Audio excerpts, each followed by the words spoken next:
kuko byinshi twarabivuze uyu munsi ni ugusezera kandi abantu basezera mu matangazo n'ubundi kayo bahereye amen basara imihangane izi nimba abantu baririya bahabumva ariko baraza kushima Imana kongera kuba ahangaha ntabwo byari bitworoheye ariko Imana yarabikoze amen nta n'impamvu yo kuvuga byinshi kuko n'ubundi Satani ntabwo atwishimira duhora mu ntambara ni kuri mwanditsi yavuze ngo dufashe igihe mu ntambara iyo mpamvu turwana na buri gihe Satani ntabashaka ko wishima hanyuma nicaye hariya ibyo nari nateguye nabihinduye kubera impamvu za Yesu amen reka nsabe pastor azamfasha mu gusoma hariya Yesaya ibice 5 umurongo wa 3 Imana ishinja abantu ubuhemu ishinja abantu icyo Kinyarwanda nimba mutumva neza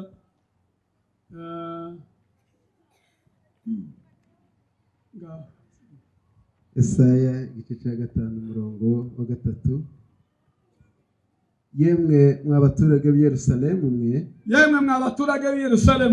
namwe bagabo b'i Buyuda nimudukize jewe n'uruzabibu rwanje ikintu nari nkwiriye gukorera uruzabibu rwanje nasize nikihe ese icyo nari gukorera uruzabibu rwanje nasize nikihe ko nari niringiye ko ruzera inzabibu no niki cyatumye rwera indibu niye mpamvu rwatumye rwera indibu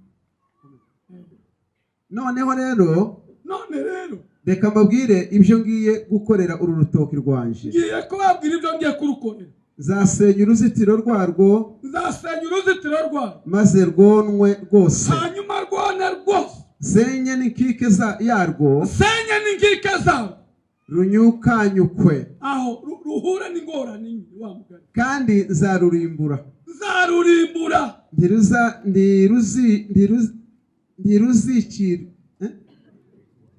ntiruzicirwa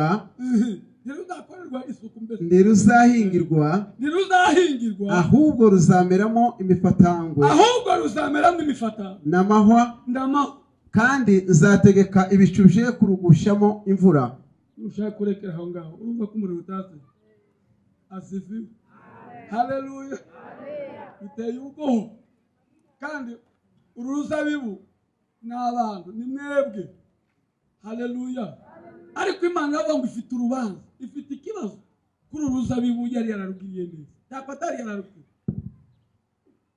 icyo nshaka kuvuga rero haleluya icyo nshaka kuvuga ni iki ntabwo Imana itabagiriye ntabwo Imana itakoze ariko ikibazo abantu ntibagishaka kumva icyo Imana ikora amen abantu bisubiyeho abantu bigize ukutariko kandi Imana ntabwo itabagiriye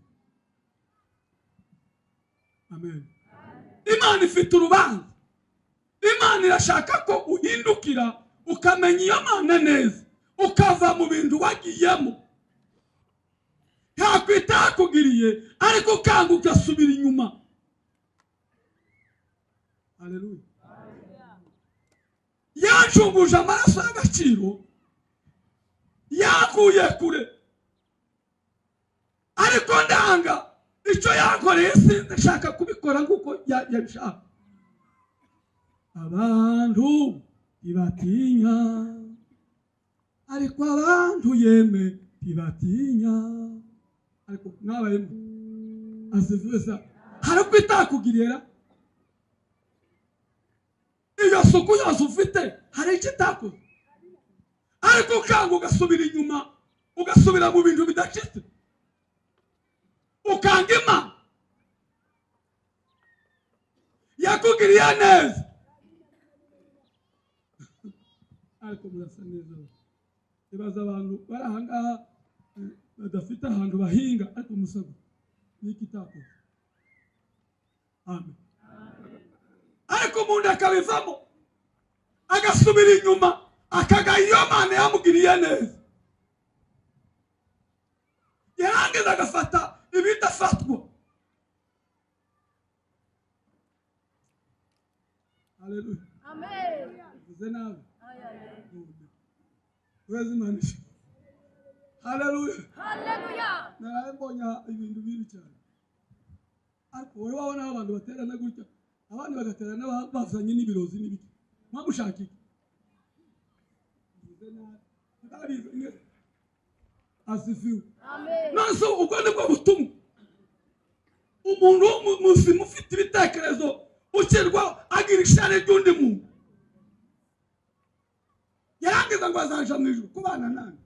Uzabana na Eliya? Baraye batubwiye umugabo wari warahindutse isengesho, uzabana nawe ufite ibyo bigirwama. Asifiwe. Amen. Ibyo wabibahaye se? Wabona umuntu ukorana na Yezebeli, umugore wa Ahabu, yarangiza akazaja mu bandi bantu. Hari uwo mvuze? Asifiwe. Amen. Nikitakugiriye we, nikitagukoreye. Bamwe yabakuye muri Bjura bagaca muri Tanganyika, none bisanze hano. Abandi yabavuye iriya ibakura mu misozi ya Minembwe none muri hano. Ariko kanga, ariko wari no muntu ajabukana akazabukana ibigirwamana akabikura muri Bjura akabizana hano. Wabijana he? Bizakumarira iki? Nikitago agukuraho uruzitiro nicyo ushaka. Ariko reka tubagira inama. Haleluya. Nimureke ibyo murimo, nta kamaro birimo, nta n'inyungu irimo.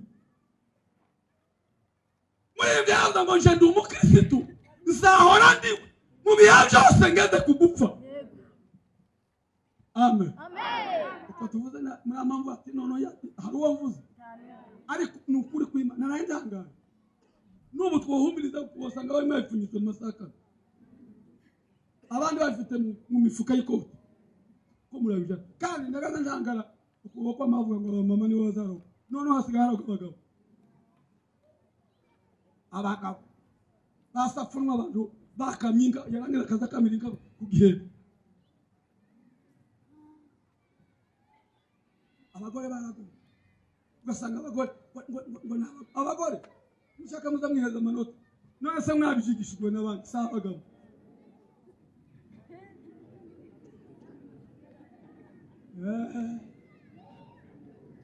Murashaka ngo ikuraho uruzabibu, irukuraho uruzitiro ibonone, ariko Imana ntakwitagiza.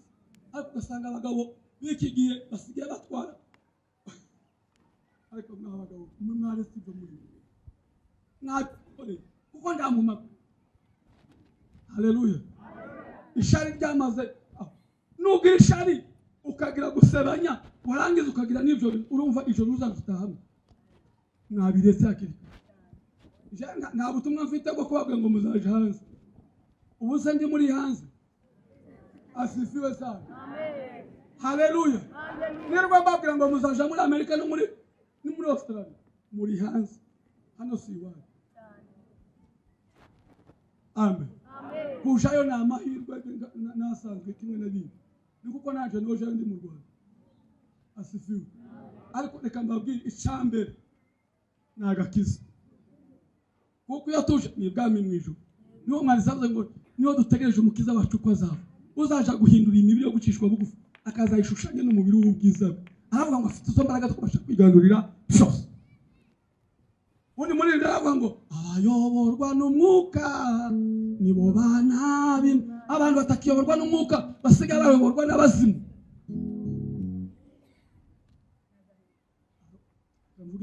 Basigaye bayoborwa n'abazimu. Amen. Ariko umwanditsi sinzapfa ahubwo zarama kugira ngo ntekerereze abantu imirimo Uwiteka yankoreye ubwo imaze kwiheba. Bwana asifiwe. Ariko utekereze inkuba yankubise muri sansi ndacyahana Amen. asifiwe Amen. aho ejo bundi Kanombe nayo irasira hano inkubita mu muhanda simparisi Ayiwe data. asifiwe Amen. zarese zizashobora se ubundi muzi ko turi abana b'inkuba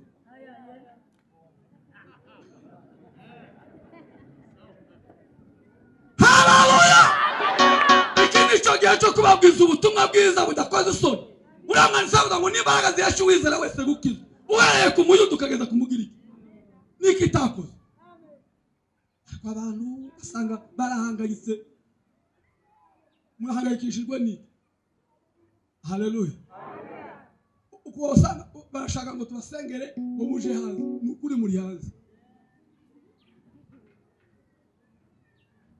haleluya igutungiye hano wakoze iki ukuntu uri hanze aho hose yo kurindira ntabwo kurindira ariko icyangombwa ni ukuba muri Yesu Imana ibaheze umugisha